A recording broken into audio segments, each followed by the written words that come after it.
to show you guys a super fun way to make your own autumn garland out of things in your yard. And these are maple leaves that I've picked up because predominantly our property is maple trees. And you'll have to come back this winter because we do tap them and make our own syrup, and I'll bring you guys along for that. But for now, I'm making a beautiful autumn garland. It can't be any more simple.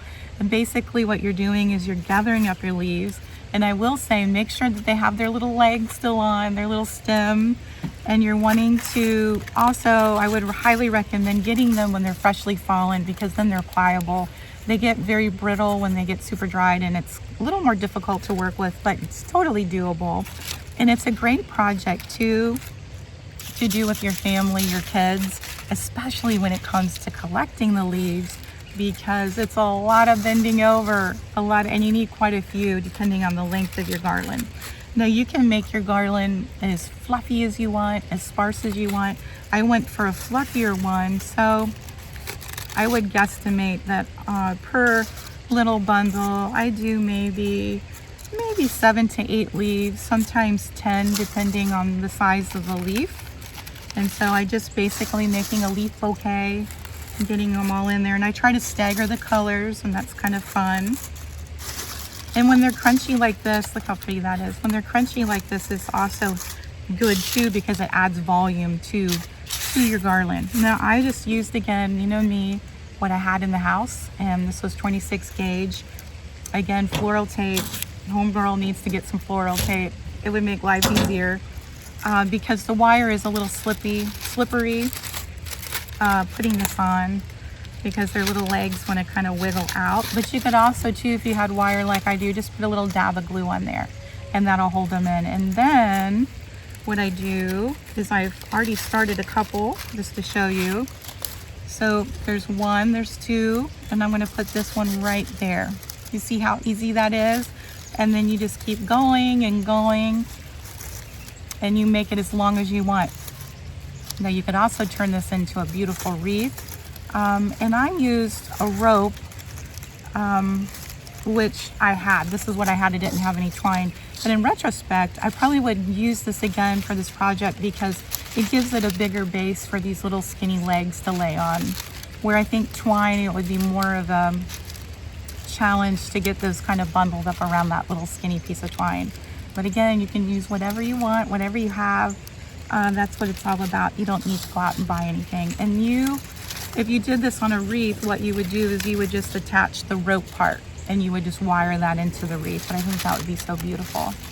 And if you wanted it to go on your mantle, I would probably make it a little more sparse so you could see the individual leaves. Now, if you tune in to my next episode, I'm going to be showing you, let me find a pretty one. I'm going to be showing you how to wax your leaves. And it's a wonderful way to preserve them for your table decor. And I'm going to be doing that for my Thanksgiving table, but you could also use it for Halloween.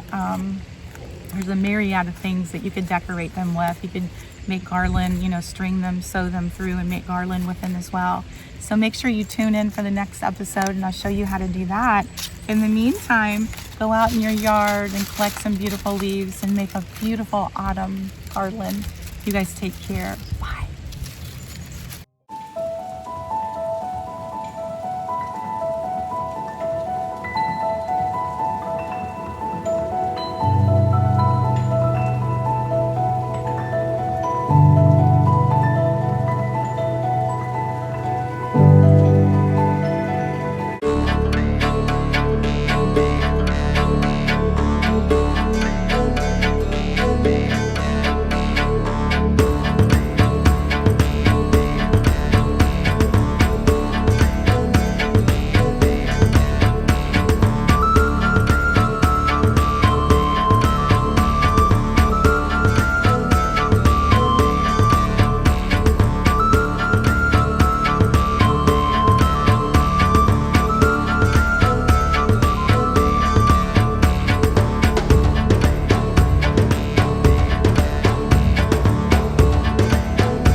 And I planted it months ago, waiting for the bloom. And you're probably wondering, woman, why are you filming this at night? Because these are actually blooms that open at night. This is called a moonflower, and it's got a paper-like petal, very delicate, very beautiful. Here's another one opening. Not quite open yet. Look at that, isn't that wonderful? The fragrance to me smells something between a rose and maybe honeysuckle.